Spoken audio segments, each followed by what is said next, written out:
You're watching Rurouni 95's anime review, Living for the Day After Tomorrow. Hi Ruronis, this is your pal Rurouni K95 here. Today's anime review, we get to cover an anime series from 2006. For today's anime review is Living for the Day After Tomorrow. Living for the Day After Tomorrow is a Japanese manga series written and illustrated by Jata Yamada. The manga was serialized in Gardens Magazine Comic Blade Masamune between March 3rd, 2005 and June 15th, 2007. Five bound volumes were released in Japan. The manga is adapted into an anime series produced by JC Staff, which aired in Japan between October and December 2006 for 3 months.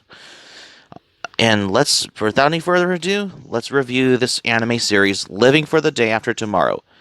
Let's begin. Shoko returns to Japan and soon meets Karada and Hiro, and they and their friends goes to the beach after seeing Shoko's silence in front of Hiro. Toko asks what was wrong. Shoko responds loud, and when Karada tries to solve the matter between them, Shoko tells her that she is very small for that. Hiro buys Karada some hair ribbons, and for suggestions she goes to Shoko. She responds again, ending up that Karada is childish. Karada gets humiliated and is soon cheered up by Tetsu when Hiro and Shoko talk in private. Shoko slaps him and runs away. As soon as the moon shines, Karada grows into an adult as Shoko grows younger into a child as well. Karada and Shoko switch ages after Karada wishes to become older. Hiro spends the entire day and night trying to find Karada as well. Yep. Only to later to encounter Shoko and Karada, whom he doesn't recognize. Shoko and Karada begin adjusting to their new situation. Hiro, still looking out for their Karada, goes to Shoko's apartment. There, he mistakes Shoko to be her little sister, but later finds out about the age switch. Some of Shoko's past with Hiro is revealed. That's what it happens at this part with something like what is going on in this particular anime series. Hiro is forced into believing Karada and Shoko's age switch, which is quite hard for Karada. They later go to the summer festival and reach an understanding. Speaking of which, Karada persuades Shoko to come live with her and her older brother. Shoko meets Kotomi, who tries to make her play with the kids. Meanwhile, Tetsu is being forced into staying home while studying while he wants to look for Karada as well. Like, you guessed it. Tetsu goes to Karada's apartment to look for her and even talks with her himself, but he doesn't recognize her. The rest of the day, they go around town together to places Karada might end up in a hidden place where the source of the river's water is, like you expected. Hiro's birthday comes around and Karada decides to bake him a cake for the occasion, and Shoko helps her. All the while, Shoko cannot forget about her past with Hiro. Karada leaves and tries to live on her own, but very soon finds out how hard it really is. During a rainstorm, she remembers the past she had with her parents and when she first met Hiro. Karada starts to work at a pension in order to live on herself. Meanwhile, Tetsu is still on the search for Karada, and this time, even Kotomi is helping him out. Tetsu is still eager to search for Karada and does not even realize he has already met her. When it starts to rain and he has not come back yet, Karada goes out to search for him. After Tetsu gets over his cold, Karada finally tells him her true identity, though Tetsu doesn't believe her. After coming to terms with what he did to Shoko, Hiro and she take a train together to go see Karada. Eventually, Tetsu believes that Karada, who has turned into an adult, as soon as Kotomi leaves the town to see her father when she has left town, particularly in this anime series as well. Yep. She gives Shoko a piece of the wishing stone she had. It is implied that they reversed the age switch, and the last shot of the wishing stone has fading into dust, as you expected, if you will. And that's my anime review on particularly Living for the Day After Tomorrow. I mean, the story follows is about how it follows the lives of Arada Yokawa, a young girl who is set to join junior high school after summer is over, and Shoko Nogami, a young woman who just returned from study abroad, who also happens to be the former girlfriend of Karada's older brother as well. The day Shoko returns, she is dragged by Karada to the beach with her brother and a couple of their friends since she used to know Karada's brother Hiro several years before. After becoming irritated with Hiro for leaving her alone in the United States, she purposefully tells Karada that her ribbons are childish, which basically upsets her greatly because she doesn't like to be treated as a child. But later that same day, Karada is found by Shoko praying at a shrine, wishing to become older. Amazingly, Karada's wish becomes true, and she instantly transforms into a young woman. Incidentally, Shoko then has her adulthood taken away from her, and she reverts to about 11 years old. So that's basically how we expect seeing what is going on in this particular anime. I mean, this anime series has capsulated over 12, only about 12 episodes from October 5th, 2006 until December 21st, 2006 for this particular anime.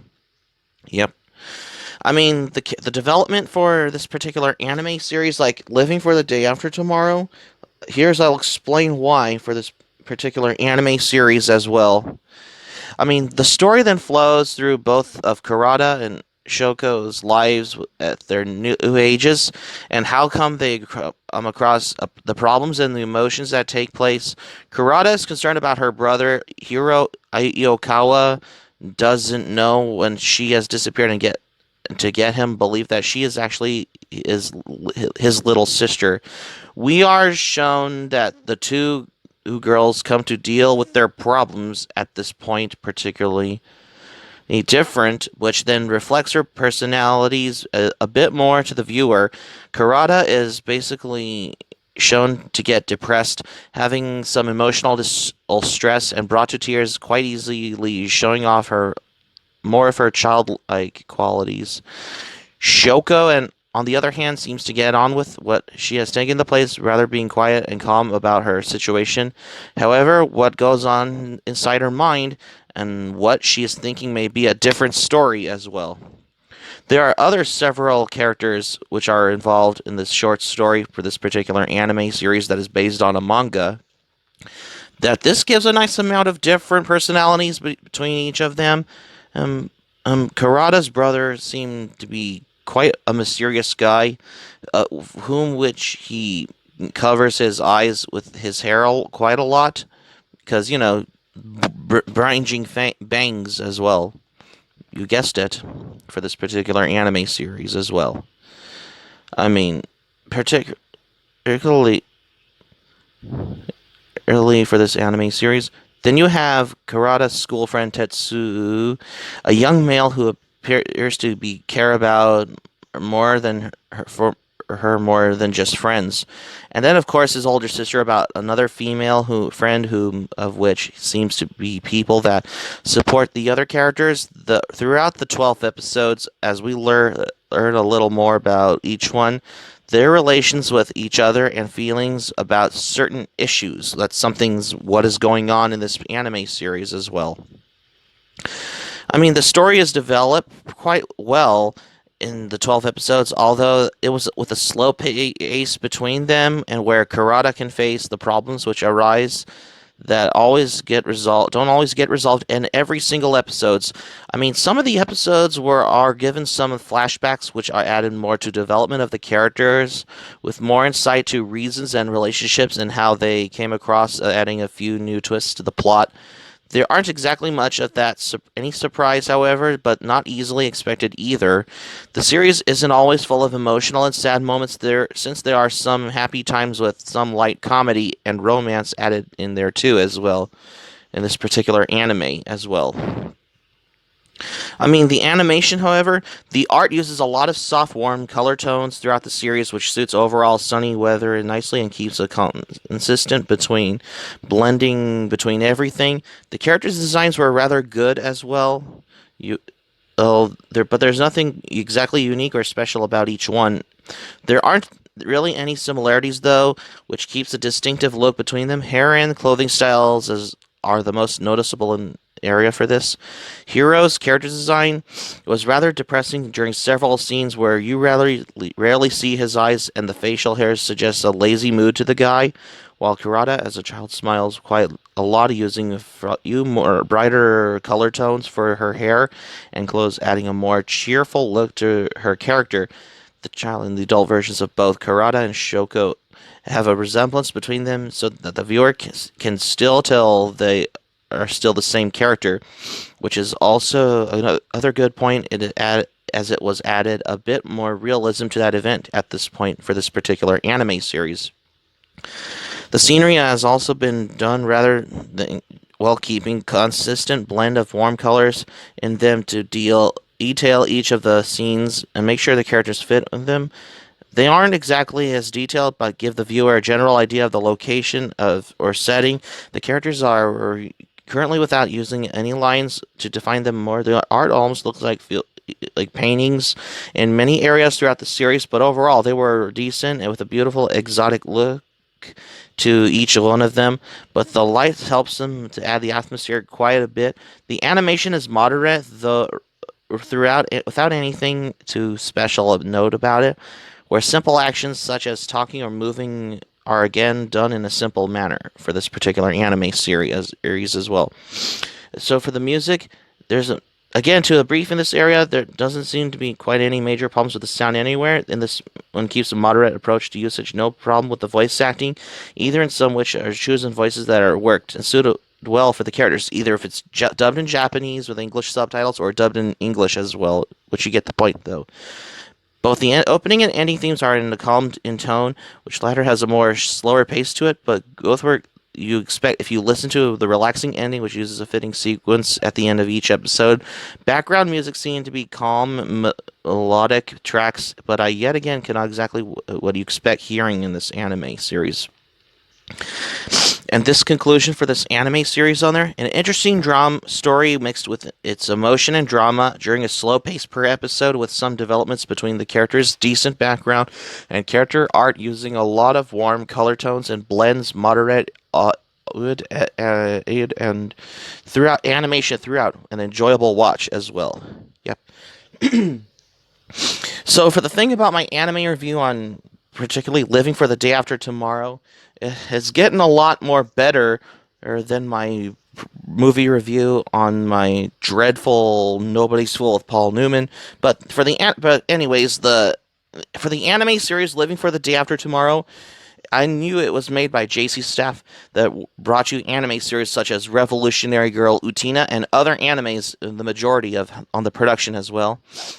And yes, because looking back, because I've wanted to do an anime review on Living for the Day After Tomorrow, it's just because I have been looking back to my previous anime review on Baccano, which it all has got to me for this particular anime review that I have done for the first time as well.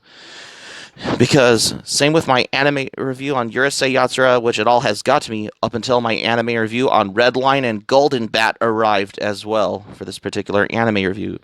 If you haven't seen Living for the Day After Tomorrow, I highly recommend you to check out this anime series. If you could watch it on High Dive or get it on DVD or Blu-ray, that is released by Sentai Filmworks as well. Yep. So that's going to be it for my anime review on Living for the Day After Tomorrow for today's anime review. Thank you for watching, but before we go, here's my thoughts on this anime review. I mean, there's some drama and some emotional parts in it, but it has a little bit of comedy and romance feel, what you expect seeing what is going on in this anime series on there. If you haven't seen Living for the Day After Tomorrow, check out this anime series. If you can watch it on High Dive or you can get it on DVD and Blu-ray, that is released by Sentai Filmworks as well. Hope to subscribe for content. My anime plan, link in the description. I'll like, share this video on your Twitter, Facebook account, all social media. Be sure to give this video a thumbs up by clicking on the like button. Feel free to leave in the comments in the comment section. Be sure to subscribe to my channel, RoniK95. Feel free to join the channel, especially if you're new on the channel. Hit the notifications as well, and keep it otaku for this anime review. I got another anime review coming up next to what I have here. Subscribe to my channel, RoniK95. Stay tuned for my next anime review. I got another anime which I'm going to cover for tomorrow with my tomorrow's anime review on Loco Doll. Stay tuned for my next anime review on Loco Doll because you won't want to miss another anime review.